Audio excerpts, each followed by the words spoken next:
screwed because now if they can't pay their bills, then you can't pay your mortgage, then you lose the house or the property, whatever it is that you have. So it all comes into the sense of, as Gary Vee talks about it, you want to live below your means. I made a whole long video here for just that one purpose: living below our means. Um, a lot of people call it minimalism. A lot of people call it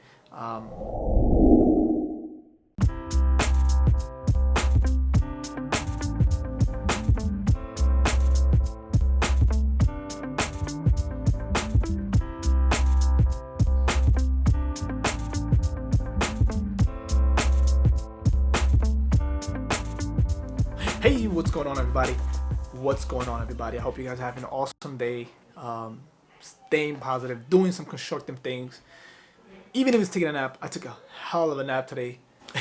It was an awesome nap. I am on a different level. I've been feeling a little bit under the weather.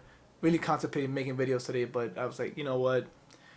I have been wanting to make videos, and I'm still able to talk. So, but I think the virus didn't get me. But I do have some type of cold. I don't know what it is, but I haven't been feeling too good. But off the topic, let's talk about finances.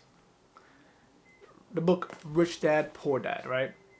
This book right here, if you guys have never heard of it, it is a book that I think a lot of us, if you have read it, kudos to you. If not, I think you should read it. Right now, this is a great time to read it. I read it when, as always, I had an injury back, I think maybe 4 years ago. Maybe 4 years ago. And I had a surgery, and I was at home, and I started saying, you know what, I'm going to start diving into some books. And I really wanted to learn new things, so I've always been interested in finances. I've always been a budget type of guy. I always love to manage, what came in to what came out. I've always been, I don't know, I've always been like, I felt like that was one of my main, I would say, positives as far as my traits. I am not the most personable. I might not have a lot of friends, but I do question, some abilities of as far as finance, emotional finance, and I call that emotional finance because a lot of our spending and actually investing and everything else are caused by emotions, right? Which is why a lot of the companies use our emotions to make us consume or purchase things that we probably don't need, right?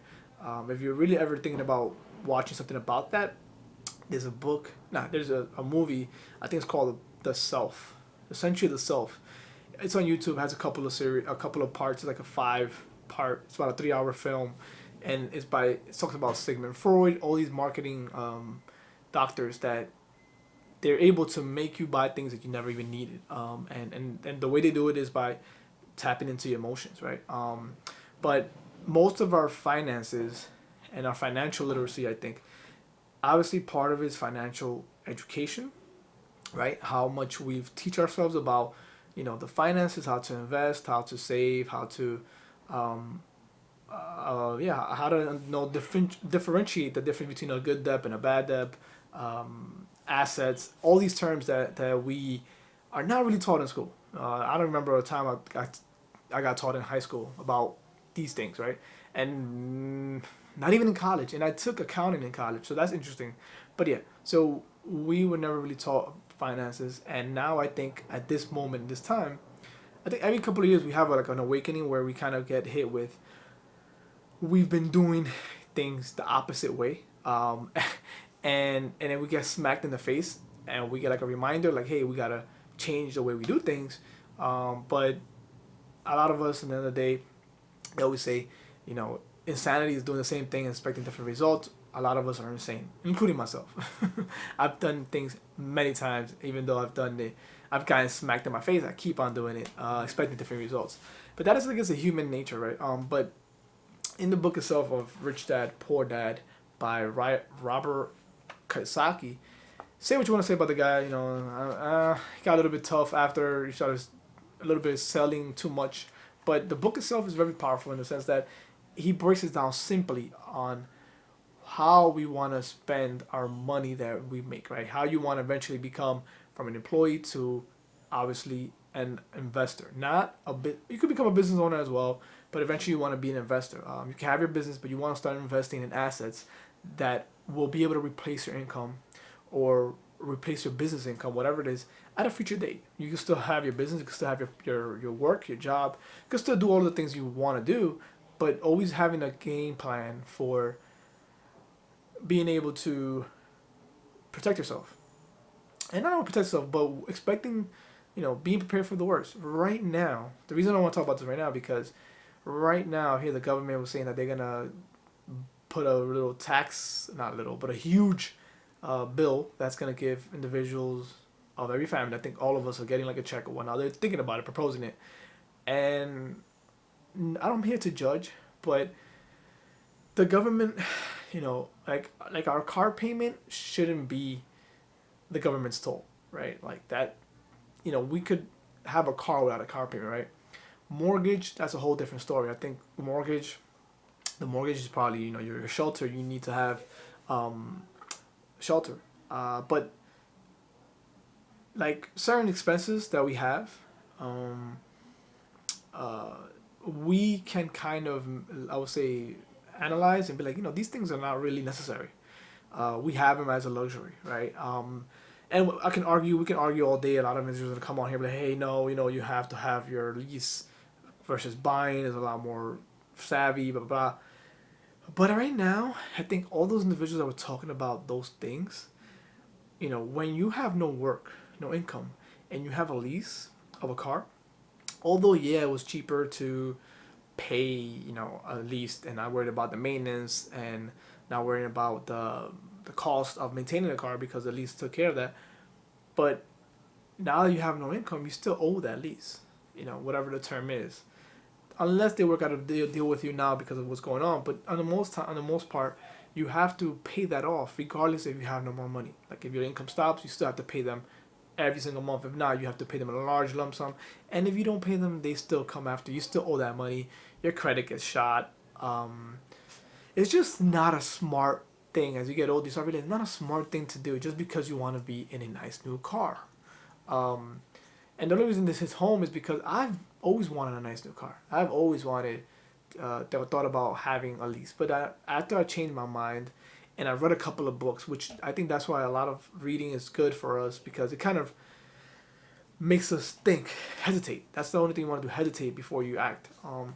And Rich Dad Poor Dad is one. There's a Dave Ramsey book. I forgot the name of the book. I think it's called Snowball Effect. I'm not sure the name of the book. But look up Dave Ramsey. He has a YouTube channel as well.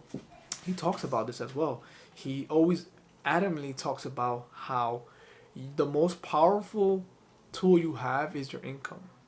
And when you're giving away your income to certain things that you don't have to give it away to, like if you can, what I say is like if you can go ahead and save up. Now he says he gives you a model, right? But I'm going to argue with me here. But there's certain times that you can save up a certain amount of money, get a used car, save up another year, sell that used car, use that money plus the money you saved up, buy yourself a better car. Like you can upgrade yourself throughout the years. That's totally doable, right?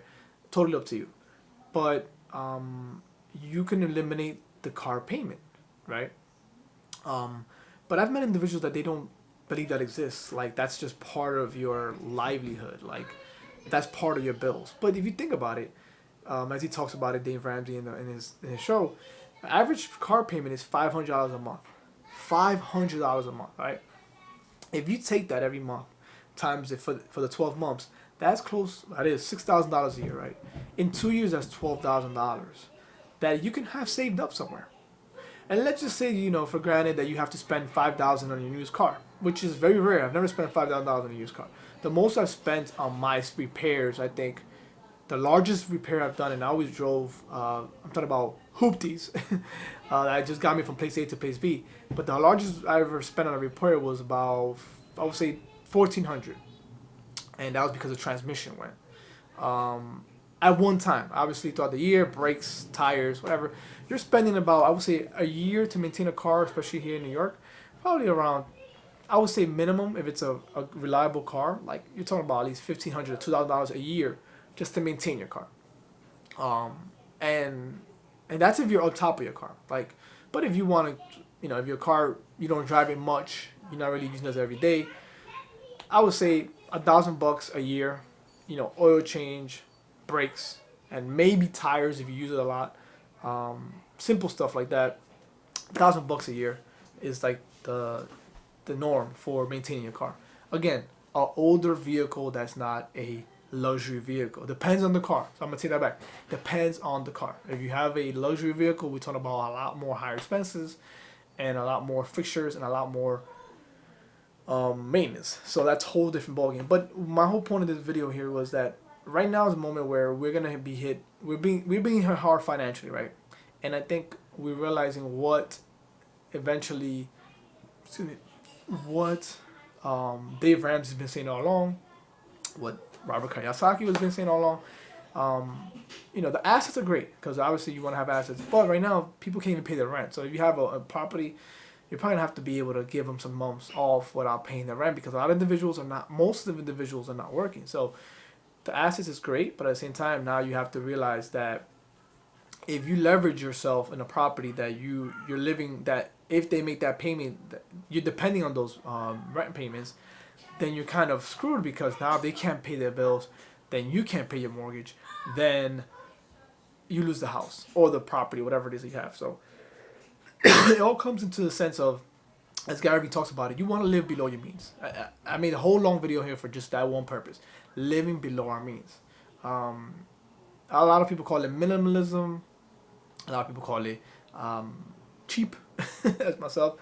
But I think it's just when you come to a place, and I think it's all emotional. I think it's all tied emotionally in the sense that when you come to a place where you're really content, you don't really need a lot of things to make you, I would say, happy.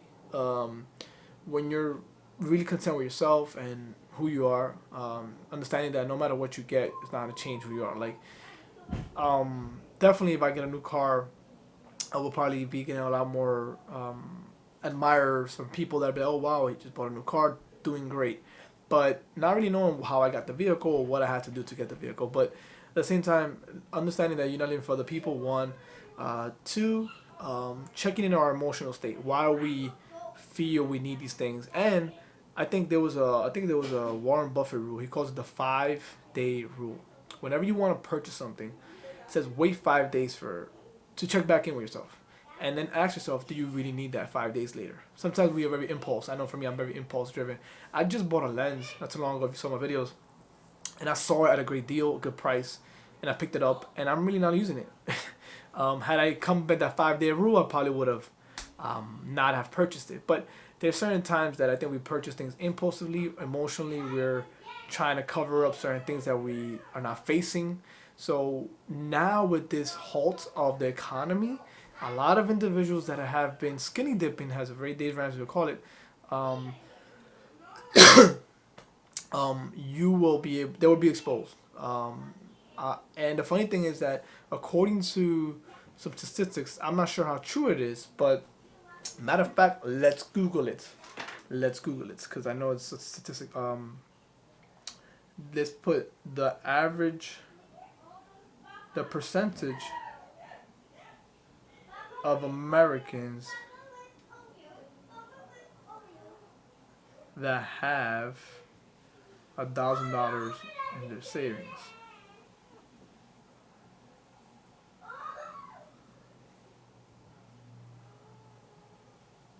Sorry guys, bear with me on this one. So according to Google here, which might not be accurate, but it's kind of accurate, nearly 70% of Americans have less than $1,000 in their savings account. And roughly, age does not matter. Obviously, according to them here, it's just Americans. So 70% have less than $1,000. So think about that. That's 7 out of 10 people that you meet have less than $1,000 in the savings account. Powerful stuff. And this moment right now where individuals are losing their jobs because of what's happening here. Again, this is the moment where we'll be able to see what's really, how we've been living our lives, who's been kind of living below their means, and who's been living above. So if this is not a wake up call for all of us to get our financial acts together, I don't know what else will be. So let me know what you guys think in the bottom. And do you guys have $1,000 in savings accounts? I would love to hear. See you guys next time. Peace.